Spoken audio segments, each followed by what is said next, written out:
Live from Tirana në Top Albania Radio.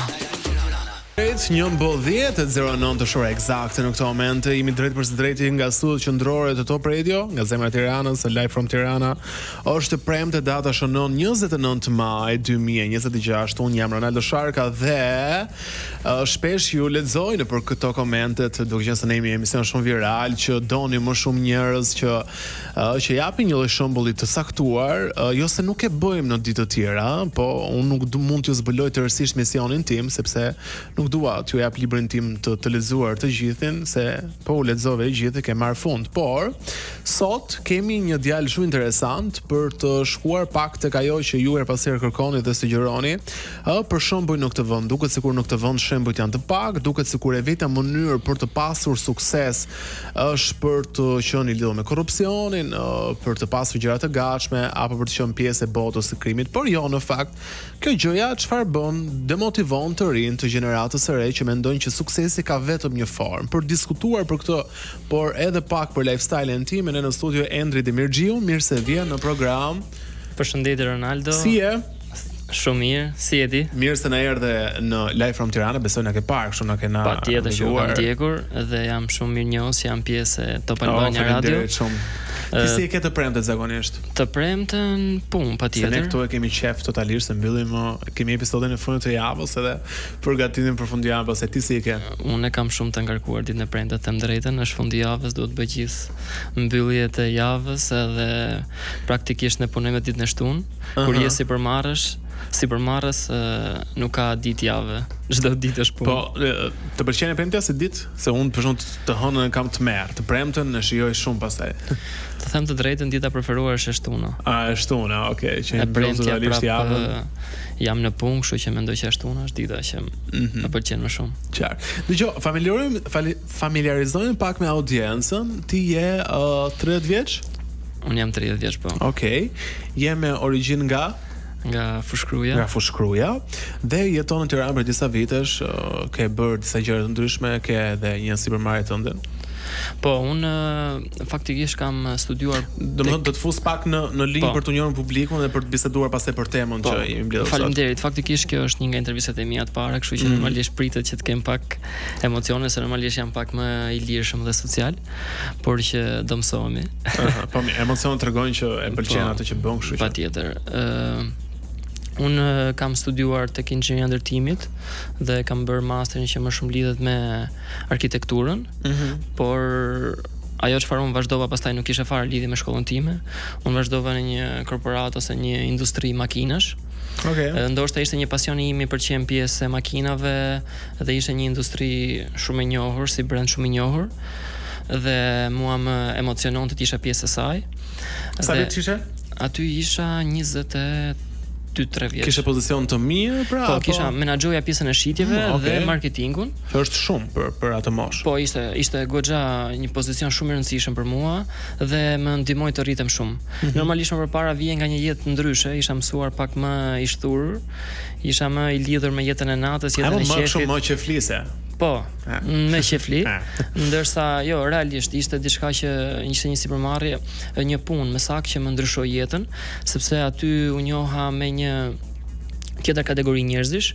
Normalisht rrethë shoqëror ishte ndryshe, ishim vetëm një grup të rinj që ishim të lidhur vetëm me jetën e qefit dhe jo me punën, se unë domethënë faleminderit Zotit vjen nga familje që jam rritur relativisht mirë, patjetër nga dy prindër të arsimuar, shumë punëtorë dhe më kanë ushqyer gjithmonë pjesën e, domethënë baza jon ka qenë shkolla. Unë kam qenë një nxënës shumë i mirë përgjithsisht. Pra ti bën pjesë për të ndalur pak tek kjo tek ato të rinj që besojnë ende tek arsimi, pra arsimi të sjell të mira, domethënë unë përgjigjen e tij për të diskutuar. Patjetër. Arsimi për mua është shumë i rëndësishëm sepse ndërton bazat e vërteta të njeriu, ndërton një kulturë, Po flas gjithmonë për arsimin e lartë, pra domethënë ato sjell shkolla sukses është pyetja, mbase e durë. Atëherë, mua drejt për drejt nuk më ka sjellë sukses, sepse unë nuk kam punuar fare në lidhje me profesionin apo atë çfarë unë kam studiuar, por jo domosdoshmërisht është e vërtetë. Normalisht sot vetëm nëse ke pasion për diçka, i arrin gjërat. Nuk ka lidhje çfarë studion. Por shkolla patjetër ty të jep një kulturë apo të jep atë disiplinë që ti duhet të studiosh apo të lexosh për t'i arritur gjërat. Nuk ka gjëra që vinë kollaj, sepse ne jemi në shoqëri, jetojmë në një shoqëri ku jemi të fiksuar pas lekut të shpejt. Ne mendojmë që çdo gjë kam përshtypjen pak edhe problemi i gjeneratës së re, domethënë që nuk ka më durim. Pra nuk ka durim më të punojë për një kohë gjatë pa lek, siç unë kam punuar dikur, nuk ka punim të presi për rritje në punë, pra i duan pozicionet e mira që në fillim nuk durojnë të kushte pune, direkt pyesin për rrogën. Kjo është një gabim. Të frymëzuar pak edhe nga platforma sociale, që shohin modele.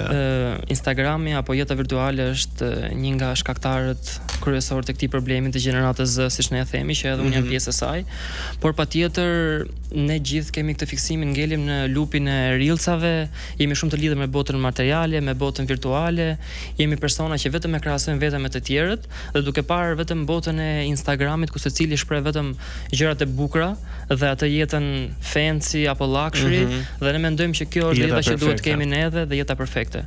Por në të vërtetë këtë gjë e kam bërë dhe unë në rrjetet mia sociale, por unë jam një person që kam punuar shumë për të rritur. Domethënë jam marrë gjithmonë me zhvillim personal. Më qëndro pa këtu sepse kemi një shkëputje marketingu, kjo është sa për nxemje, do i marrim gjëra shtruar pastaj. E do flasim pak për zhvillimin personal.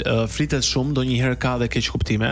Në thelb çfarë është zhvillimi personal dhe në fakt sa mund të ndihmojnë këto trajnimet që mund të bëhen, a mund të nxjerrin nga kjo guaska e përditshmërisë që ne na kanë kufizuar që gjërat në këtë vend nuk funksionojnë? Reklamë dhe rikthehemi shpejt në program. Çan televizive me aplikacionin digital. Regjistroni online në faqen zyrtare, shkarkoni aplikacionin në çdo televizor smart dhe shikoni nga çdo vend i botës të gjitha kanalet televizive live të Digital, bator shqiptare, ndërkombëtare si dhe videolibrarin më të pasur me mira evente. Abononi tani në digital.al për të gjithë ju që doni të bëni veprimit rehat nga shtëpia juaj me një super ofertë me ulje deri në 10.000 lekë, 100.000 lekë zbritje kështu me të vjetra po ta marrësh. Kështu që shpejt në Digital. Ndërkohë, flasim për gjëra të bukura për të rinj që janë modele le të themi suksesi në vendin tonë që ka kaq shumë ankesa. Endri Demirxhiu vazhdon të jetë me ne në program. Tani është shumë interesante fakti që ti nga punonjës që e pasur punë të mirë, me sa po më tregoje, kalove në sipërmarrës. Edhe në Shqipëri ka një lloj paragjykimi për njerëzit që hapin biznese dhe pyetja e parë është ku i gjeti lekët, si u bë. Pyetje kështu shablone fare, si mund të bësh në Shqipëri me ndershmëri? Atëherë si mund të bësh me ndershmëri? Patjetër që një nga pikat kryesore është të punosh me veten. Pra zhvillimi personal. Zhvillimi në personal në thelb është ndryshimi që pëson njeriu me kalimin e kohës. Jo vetëm në sukses apo në dije, por në mënyrën se si ai reagon, se si vepron, se si e sheh jetën. Dhe një nga gjërat që mua më kanë ndihmuar shumë kur isha i punësuar, pra që menaxhoja shitjen, ishin trajnime të njëpasnjëshme që ne bënim me të huaj dhe shqiptar, që lidheshin me shitjen, komunikimin, menaxhimin e stafit, menaxhimin e klientëve, dhe kjo gjë mua më aftësoi shumë. Dhe aty unë e kuptova që realisht unë mund të bëj diçka më shumë, më krijoj një ambicie brenda vetes për të krijuar diçka timen, për të krijuar një vlerë tjetër. Edhe pse unë kisha investuar shumë kohë te kjo industri, kisha disa vite që punoja dhe kisha disa vite që trajnohesha, prapë mendova që kjo nuk është ajo që unë duhet bëj. Misioni im ishte më i madh, sepse në momentin që ti trajnohesh, punon shumë me veten, studion, lexon, bën trajnime online, domethënë ti krijon brenda vetes një zjarr që nuk përmbushet shumë lehtë. Dhe patjetër që unë kisha nevojë të krijoj diçka timen. Dhe në momentin që unë lash punën për të krijuar diçka timen, shumë nga shoqëria ime mendonin se mua më kishin hequr nga puna, se thonin si mund ta lesh ti këtë pozicion puna, është e pamundur që ti domethënë aty është shumë mirë. Sa paguhesh ti aty? Paga nuk mendoj që është një nga pikat që duhet ta përmendim, por që isha relativisht mirë për tregun shqiptar. Dhe më fal, përveç pagës unë kisha shumë bonuse. Shitja më e madhe që ti kishe bërë aty? Shitja më e madhe me çfarë vlera ka? Vlera ishte 300.000 euro, 280.000 euro ti jam. 300.000 euro shitje, domethënë për 24 vjeçar janë relativisht mirë. Po tani dhe ishte një bonus relativisht diku për 1.500 euro po themi për shitjen. E kuptoj. Dgjoj, pyetja ime është kjo. ti ke provuar të dyja anët e medaljes. Si është më rehat? Çfarë jep më shumë paqe njeriu? Se në fund ne luftojmë për paqe. Pra të bësh një punë të mirë dhe të marrësh rrogon në fund të muajit ose bonuset që mund të japi puna, varet nga puna, apo të kesh një biznes me staf, nuk e di sa staf ke ti edhe të shpërndash rroga, dëgjosh ankesat e stafit e të gjitha me radhë. Ku është më rehat njeriu? Se mbase luftojnë kohë disa për të bërë në këtë postë drejtuese. Tani aktualisht unë jam sipërmarrës si një agjencia marketingu ku jemi rreth 20 veta staf i brendshëm.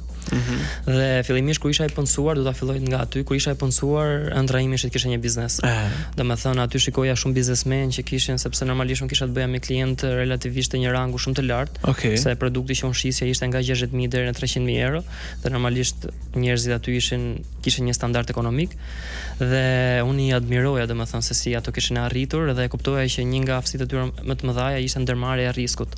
Dhe pastaj kur u bëra sipërmarrës veç që fillova avash ishte një proces pothuajse 3 vjeçar dhe tani e kuptoj çfarë do të thotë që isha shumë rahat kur isha i punësuar, sepse por çfarë të shtyn të mbash një biznes nëse sjell stres? Atëherë, stres patjetër. Ambicia ime është që unë relativ i kam hyrë kësaj rruge dhe unë dua të krijoj vlerë, të krijoj një standard të ri, sepse kam punuar kaq shumë kohë vetën time dhe nuk kam më kthim pas tani. Dhe ka sfida të njëpasnjëshme.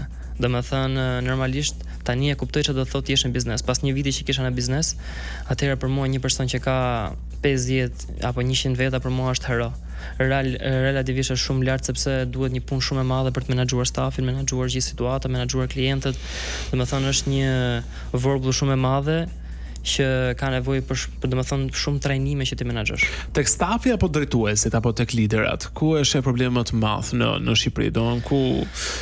Domon stafi nuk di të punoj, nuk flas për rastin konkret, në gjeneralitet po flas, ka probleme të mëdha janë tek njerëzit që nuk dinë të bëjnë punën mirë ose kanë kapriço, apo tek pronarët që janë pasuruar në një formë të shpejtë dhe nuk dinë të jenë lider. Të dyja kanë sfidat e veta. Stafi, domethënë përgjithsisht ne punojmë me staf të ri, sepse normalisht duke qenë se është agjenci marketingu, kryesorja është kreativiteti dhe kreativiteti është një moshë më të re. Por problemi është se nuk kanë fare etik pune. Domethënë, siç e përmendë edhe më përpara, po thuj këto tjerët se mos thuj për tut se do vesh në zyrë pastaj s'do të pranoj thuj e kisha në përgjithësi. Jo, unë përgjithsisht nuk i vesh shumë faj se patjetër gjenerata Z që jam dhe unë patjetër e di që duan të bëjnë gjërat, të arrijnë gjërat shpejt, nuk presin që të punojnë, por që ai që bën ndryshimin është lideri. Dhe një lider i Zotit ditë krijoj lider të tjerë. Domethënë ne duhet t'i suportojmë, t'i ndihmojmë, t'i japim kulturën e punës, disiplinën dhe t'i rrisim në një farë forme, se është e njëjta mënyrë që kam ndjekur dhe unë vetë dhe arrita t'i kuptoj, por që kur i shikoj që vinë në intervistë dhe pyesin direkt sa ditë pushim kam apo sa e kam rrogën. Sa orë duhet punojë një njeri sipas asaj që ti ke kuptuar dhe me këto trajnimet që ke bërë për të qenë i zhvilluar? Se ende në Shqipëri vazhdon kjo ideja e titorarshit ndonjëherë 10 orë, edhe mendojnë që sa më shumë të rish në punë, aq më shumë ti prodhon për kompaninë, po një individ mund të rritë 1 orë dhe mund të prodhojë xhiro shumë të mëdha. Jo, nuk është e vërtetë. Faktikisht nga statistika që unë kam nxjerrë dhe analizat që unë kam bërë me stafin, kam kuptuar që produktiviteti është diku te 4 orë. 4 deri në 6 orë një njeri është produktiv, sepse ta thash është punë kreative dhe ti nuk mund të jesh produktiv. Ti nuk mund të jesh produktiv për një kohë të gjatë, ose do thjesht do bësh kudo, nëse nuk është kreativiteti, edhe një njeri që ndërton tuallaçi duhet kreativitet për të bërë atë që në bukur.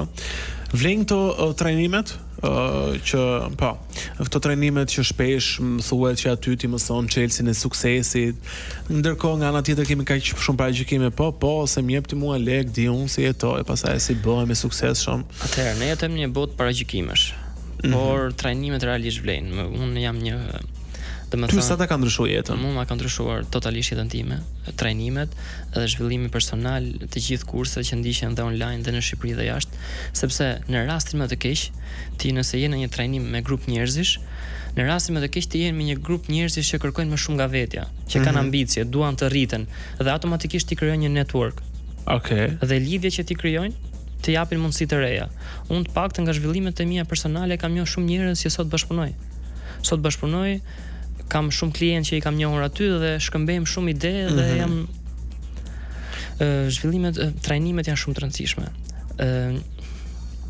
Një pjesë tjetër e trajnimeve është sepse këtu në Shqipëri paragjikohen shumë, por të ndihmojnë. E kuptoj. Qartë, do të paguash lek për të motivuar. Domethënë është e justifikueshme. Patjetër që është e justifikueshme sepse një gjë tjetër shumë e rëndësishme që mëson në trajnime është se si ti flasësh vetes. Sepse ne gjithmonë jemi pak të ashpër me veten, e kritikojmë veten, e krahasojmë me të tjerët dhe i fusim vetëm energji negative. Por në të vërtetë çdo gjë është energji. Në momentin që ne japim energji pozitive, motivojmë veten, i flasim mirë, shtyjmë drejt gjërave për të arritur më shumë sukses, automatikisht suksesi do të vijë. Edhe një pyetje fundi përpara se të shkojmë në një hapësirë tjetër marketingu, flitet shumë për energjinë, për suksesin, për motivimin, por nga sa ka që ana tjetër në Shqipëri ka shumë njerëz të lodhur, jo të lodhur në konotacionin negativ, por të lodhur nga jeta, nga hati i jetës, nga sfidat, nga streset, nga pamundësitë ekonomike. Ndoshta sepse kështu është dhe ky vend, meritokracia dhe mungesa e drejtësisë bëjnë të vetën, kur shef se si të merret toka, të merret prona, nuk arrestohet ai që duhet të arrestuar e tjerë. Ka një moment që se nuk di se të formuloj këtë pyetje, domethënë si ti bëjnë këta njerëz të besojnë vërtet te kjo motivimi. Domethënë tek dëshira për të ndryshuar, të dëshira për të qenë më mirë. E kuptoj. Jeta në vetvete është e padrejtë, Ronaldo. Nuk është se tani jeta është që aq e drejtë, e kemi kuptuar gjithë, por ne duhet punojmë. Në momentin që ne punojmë për të arritur gjërat, po për ato që i vijnë gjërat gati, për shkak ka njerëz që nuk lodhen fare. Ka njerëz që nuk lodhen fare, por mendoj që ato nuk e shijojnë. Edhe mundet. Jo, edhe mund ta shijojnë, është e vërtetë. Po. Është e vërtetë, po varet çfarë ne klasifikojmë me lumturi apo kënaqësi. Ajo është kërkesisht individuale pastaj. Është individuale. Por, po. Unë për veten time marr kënaqësi vetëm nga gjëra që unë arrij vet. Domethënë nga suksesi im. Është vetëm ajo që më motivon. Me thënë të drejtën, o Endri, ndonjëherë lodhesh aq shumë nga kjo. Kam arritur në një fazë të jetës time që them dikur krenohesha me gjërat që i arrij vet, por lodhesh aq shumë sa që kur shkon në destinacion, ti ndoshta nuk ke më luksin dhe as kohën për ta shijuar. Do doja të kisha disa gjëra pa u lodhur vet, po gjithsesi e diskutojmë pas publicitetit. Në platformat sociale, ndërkohë Wizy DJ për të xhamin ndodhen pultin transmetimit, unë Ronaldo Sharka në mikrofon, vazhdojmë live from Tirana në pjesën e fundit në këtë të premte të datës 29 maj 2026, ku sot pritet që temperaturat të shkojnë deri në 35 gradë, andaj siguroni që të lëvizni në fundjavë në vende të freskëta ose buzdetit, sepse Tirana besoj do të jetë goxha e nxehtë këtë fundjavë. Endri, se po duket intervista, biseda? Shumë e bukur e këndshme. Kam pak emocione, por që më bukur emocione është tash. Si jeni nga ato ju? Ju që drejtoni njerëz e bëni kështu lloj trajtimesh, nuk besoj që e thoni kot këto për nuk është shumë vërtet. Faktikisht do të them diçka interesante që duke qenë se merr marketing fillimisht kur dilin njerëz para kamerës, i thoja po jo duhet të rish kështu kujdes me gestikulacionet, lëviz duart pak më shprehit, më lart, pak më social, pak më me kamerën, por vet nuk kisha filluar akoma të bëja video. Ndërsa kur fillova të bëja vetë, që filloi kamera të flisja para kamerës, aty i kuptova, thash, okay, kam të drejtë. Ka një lloj, kështu që kamera ka një lloj presioni edhe peshe. Është bërë një studim shumë interesant në Amerikë me disa studentë dhe janë pyetur të gjithë studentët në fakultet, po nuk jam folur të bindur, por kam shtypur që në Amerikë është bërë kjo. Okay. Edhe studimi konsistonte në këtë. Të gjithë studentët ishin pyetur: A zgjidhni të bëni një fjalim publik përpara të tjerëve, apo B shkoni në një pajisje elektroshoku, si quhet ajo që të fush në të tre, dhe e ditë që 80%, domethënë ato nuk i kishin çuar vërtet në pajisjen e elektroshokut, po në rast hipotetik 80% e studentëve kishin zgjedhur më mirë të shkonin te kjo pajisja sesa ta mbanin fjalim publik, ka një lloj peshe vëmendja e njerëzve është të vendosë një farë presioni dhe të vendosë një lloj presioni sepse ne jemi shumë të fiksuar dhe çfarë mendojnë tjerët për neve. Kjo është ajo që neve na mban peng. Ti deri kur je shqetësuar në jetën tënde për këtë? Se besoj që tani e ke kaluar, si e kam kaluar, por që është një sfidë që më ka mbajtur peng për një kohë shumë të gjatë. Domethënë, ne përgjithsisht shqiptarët jo them shumë për të tjerët. Ti kur shkon në fushkruj, po, aty ku ke origjinën, domethënë ndryshon, përshtatesh më shumë me ambientin anëse më thënë që nuk i flet për këto zhvillime, nuk i flet për këto gjëra, se thonë ato i flas. Kam thënë që do të ketë tjetër lloj është vërtet dhe unë jam gjykuar shumë edhe nga shokët e mi dhe shokët e mi të ngushtë. Domethënë kur në shumë tema biseda shumë tash flas vetëm për biznesin, të bëjmë këtë, të bëjmë atë, hajde të bëjmë këtë trajnimin, dhe gjithë u bën e ti e ngele me këto muhabete, kështu që është një sfidë e vërtetë edhe kjo. Por që normalisht tani duke qenë se unë edhe ti zgjedh shoqërinë që bësh pjesë, automatikisht ndrojnë dhe njerëzit rreth teje. Dhe tani më shumë rreth vetes kam njerëz që diskutojmë të njëjta gjëra, flasim për energjinë pozitive, flasim për biznesin, flasim për të ardhmen, për vizionin, për objektiva. Kjo është më shumë fokus. Je njëri me disiplinë, sa e rëndësishme është disiplina për të pasur sukses, se shflitet shpesh për motivimin, për motivimin tani le ta pranojmë që jo çdo ditë të motivuar. Patjetër. Motivimi duket diçka duket diçka shumë e lehtë për të thënë. Po dhe mund të motivohesh, ore. Ikën takon njëri në rrugë tani flet, u motivuaj. Po kjo tjetër njeriu ti mungon disiplina. I mungon disiplina. Si ndërtohet disiplina dhe sa rëndësi ka për të pasur rezultate? Disiplina është një nga virtytet e mia të para që un kam krijuar dhe mendoj që nga ardhur nga palestra. Në momentin e para që unë njoha me palestrën, aty kuptova se sa rëndësishme është të kujdesesh për veten, kujdesesh për shëndetin, të hash shëndetshëm dhe unë aty isha gjithmonë konsistent, sepse e kuptova që unë duke qenë i shëndetshëm, duke ndjekur disa pika, duke qenë konsistent me palestrën, healthy, një jetë e shëndetshme, dhe unë fillova të ndryshoj. Vetëm nga palestra, unë fillova të krijoja një tjetër vetbesim për veten, të dukesha ndryshe, dhe njerëzit më prisnin ndryshe. Dhe kjo ishte diçka që unë kuptova që ora prit, në momentin që ti ke disiplinë për diçka, ke dhe konsistencë, jeta jote fillon të ndryshojë. Dhe këto unë lidha shumë fillim me palestrën. Dhe pastaj është puna, kultura punës që unë kisha të thash një punë me shumë përgjegjësi dhe isha i detyruar të isha gjithmonë i disiplinuar, i kujdesshëm me objektiva dhe kjo gjë më ndihmoi shumë.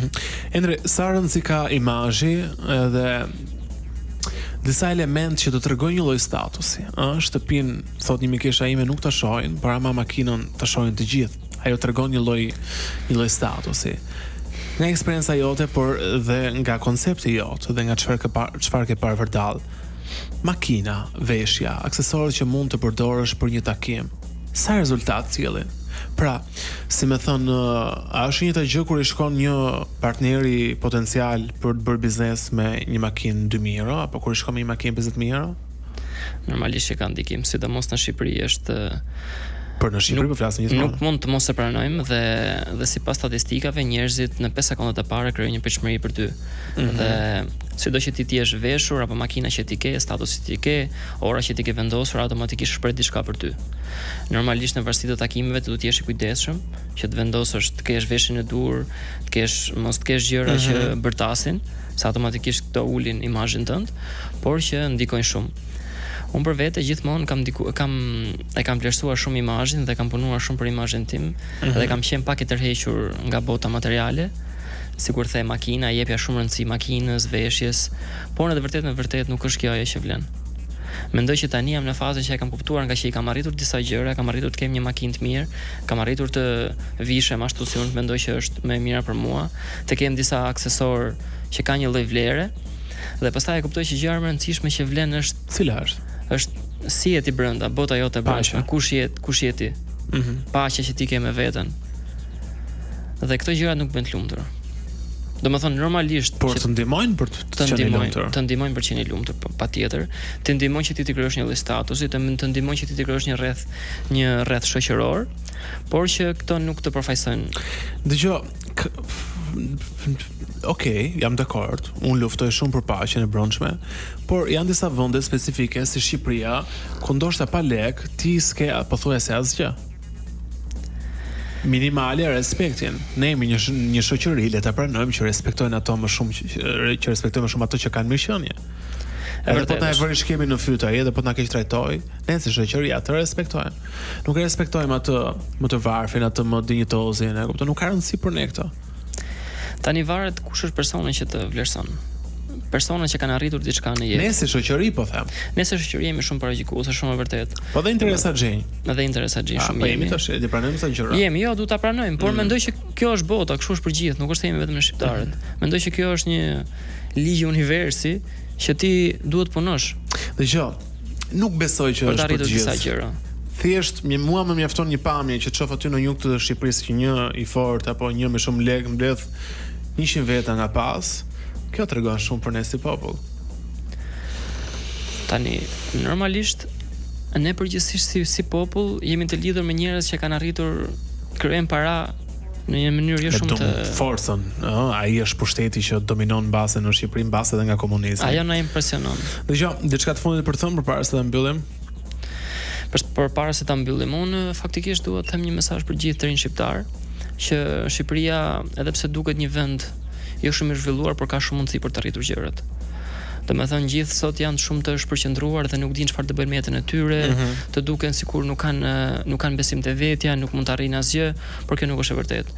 Thjesht ato duhet të gjejnë një linjë kur ato mendojnë që mund të prodhojnë një vlerë, duhet të fokusohen, se tani kanë dalë shumë gjëra të reja, AI, teknologjia ka avancuar shumë dhe mendoj që është një nga pikat ku gjithë duhet kapen dhe të studiojnë për kësaj fushë dhe mund të bëjnë shumë lek online. Endri, faleminderit shumë që ishe në program. Ishte kënaqësi. Kënaqësi gjithashtu, të uroj një fundjavë të bukur. Ne kështu erdhëm në fund të programit për ditën e sotme. Ju uroj me zemër të keni një fundjavë sa më të bukur, të kënaqeni, të shijoni udhëtimin që keni planifikuar, por dhe ju që për fat keq do jeni në punë, por kjo është puna ime, unë mbylla për vete sot. Edhe bashkë do ritakojmë të hënën, po, me tema të tjera besoj më interesante. Ka aktualitet të nxehtë në vend, edhe me këtë do të merremi, por nga e hëna. Deri atëherë ju uroj një fundjavë super të bukur dhe mos harroni, bëni dashuri. Patjetër.